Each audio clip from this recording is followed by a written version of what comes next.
Perumpamaan dalam Lukas 8 ayat 4-15 menggambarkan bagaimana firman Tuhan dalam bentuk kebenaran dan ajarannya diterima dan direspons oleh manusia dalam kehidupan sehari-hari.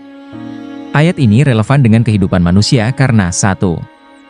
Benih di pinggir jalan menggambarkan orang-orang yang mendengar firman Tuhan tetapi tidak memahaminya, sehingga kebenaran itu mudah dicuri oleh pengaruh buruk, keraguan, atau godaan dunia.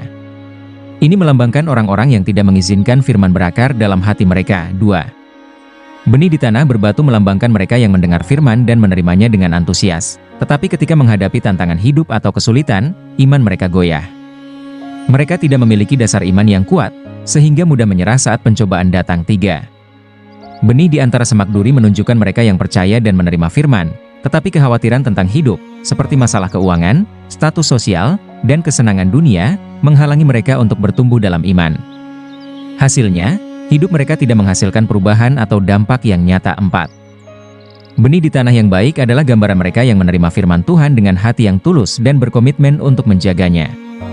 Mereka berusaha untuk memahami, merenungkan, dan menerapkan firman Tuhan dalam hidup mereka, sehingga menghasilkan buah, karakter yang lebih baik, pelayanan kepada sesama, dan kedekatan dengan Tuhan dalam kehidupan manusia. Perumpamaan ini mengajarkan kita untuk memeriksa kondisi hati kita.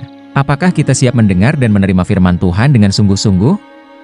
Hanya dengan hati yang siap dan tekun, firman itu dapat tumbuh dan berbuah, membawa perubahan nyata dalam diri kita dan di sekitar kita. Benih yang jatuh di pinggir jalan dalam Lukas 8 ayat 5 dan 12, menggambarkan orang-orang yang mendengar firman Tuhan tetapi tidak benar-benar memahaminya atau memperhatikannya. Benih ini segera diambil oleh burung-burung, yang dalam penjelasan Yesus mewakili iblis yang mengambil firman dari hati mereka sebelum memiliki kesempatan untuk berakar. Dengan kata lain, orang-orang ini mendengar kebenaran, tetapi firman Tuhan tidak pernah masuk ke dalam hati mereka dan mengubah hidup mereka. Makna spiritual benih di pinggir jalan mewakili orang-orang dengan hati yang keras atau tidak siap untuk menerima firman Tuhan. Mereka mungkin hadir di gereja, mendengarkan khotbah, atau bahkan membaca Alkitab, tetapi firman itu tidak masuk lebih dalam dari telinga mereka. Ada beberapa penyebab mengapa firman Tuhan tidak masuk ke hati mereka. 1. Kurangnya pemahaman, mereka mungkin mendengar firman Tuhan, tetapi tidak benar-benar memahami maknanya. Ketidakpahaman ini membuat mereka rentan terhadap godaan atau pengaruh buruk yang segera membuat mereka melupakan firman tersebut. 2. Hati yang keras. Ada orang-orang yang hatinya tertutup terhadap ajaran rohani karena kebanggaan, skeptisisme, atau keengganan untuk berubah. Mereka mungkin berpikir bahwa firman Tuhan tidak relevan dengan hidup mereka atau menganggapnya tidak penting. 3. Gangguan duniawi. Pikiran mereka terlalu sibuk dengan hal-hal duniawi seperti pekerjaan, uang, atau masalah kehidupan sehari-hari sehingga mereka tidak memiliki ruang atau waktu untuk memikirkan firman Tuhan. Ini membuat firman Tuhan tidak memiliki tempat dalam hati mereka. 4. Pengaruh negatif, iblis, yang digambarkan sebagai burung yang mengambil benih, bekerja melalui gangguan atau ide-ide yang membuat firman Tuhan terlupakan. Ini bisa berupa godaan duniawi, ajaran sesat, atau pengaruh dari teman atau budaya yang berlawanan dengan nilai-nilai Kristen. Contoh dalam kehidupan sehari-hari. 1. Kehidupan sehari-hari yang sibuk. Seseorang mungkin mendengar firman Tuhan di gereja setiap minggu, tetapi segera setelah mereka meninggalkan gereja, pikiran mereka kembali sibuk dengan urusan sehari-hari.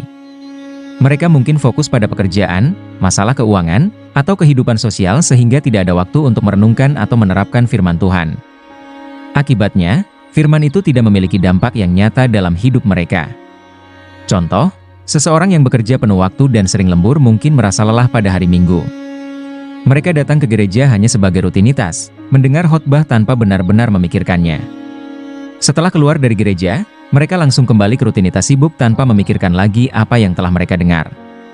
Firman itu tidak tertanam dalam hati mereka dan tidak menghasilkan perubahan. 2. Skeptisisme dan ketidakpercayaan. Ada orang-orang yang mendengarkan firman Tuhan tetapi tidak benar-benar mempercayainya. Mereka mungkin memiliki pandangan yang skeptis atau merasa bahwa firman Tuhan hanya dongeng atau mitos. Ketidakpercayaan ini menghalangi firman itu untuk mengubah hati mereka.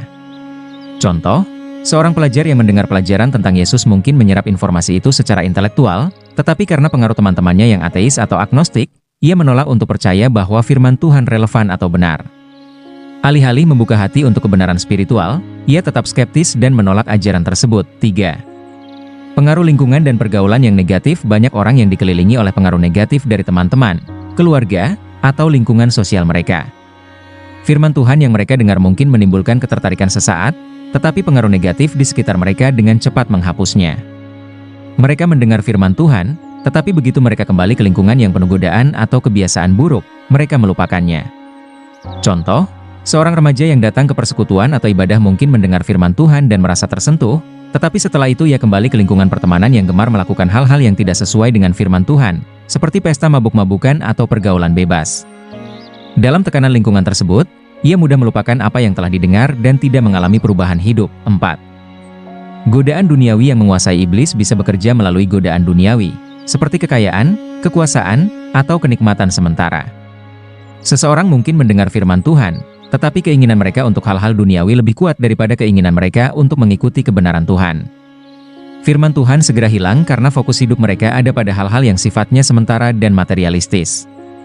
Contoh, seorang pengusaha sukses mungkin mendengar firman Tuhan yang menasihati untuk mengutamakan kasih dan keadilan, tetapi pikirannya terlalu dipenuhi dengan strategi untuk menghasilkan lebih banyak uang. Ketika ia mendengar firman yang mengajarkan tentang kemurahan hati atau keadilan sosial, ia mengabaikannya karena prioritas utamanya adalah keuntungan finansial, bukan kebenaran spiritual. Pembelajaran dari benih di pinggir jalan perumpamaan ini mengingatkan kita bahwa mendengar firman Tuhan saja tidak cukup. Firman Tuhan hanya dapat mengubah hidup jika kita menyambutnya dengan hati yang terbuka dan siap menerimanya. Jika hati kita tertutup, terlalu sibuk, atau terganggu oleh pengaruh dunia, firman itu akan mudah diambil, dan kita tidak akan mengalami pertumbuhan rohani. Agar firman Tuhan tidak seperti benih di pinggir jalan dalam hidup kita harus merenungkan firman setelah mendengarnya, mengambil waktu untuk memikirkan bagaimana firman itu relevan dengan hidup kita, memahami firman dengan lebih dalam melalui pembelajaran, membaca Alkitab, atau berdiskusi dengan orang lain, menjaga hati yang terbuka, bersedia untuk diubah, dan tidak membiarkan skeptisisme atau gangguan duniawi mengambil firman itu dari kita. Menghindari pengaruh negatif yang dapat menjauhkan kita dari firman Tuhan, seperti lingkungan pergaulan yang buruk atau kebiasaan yang tidak sesuai dengan ajaran Tuhan. Dengan hati yang siap, firman Tuhan dapat tertanam dalam dan membawa perubahan yang berarti dalam kehidupan kita.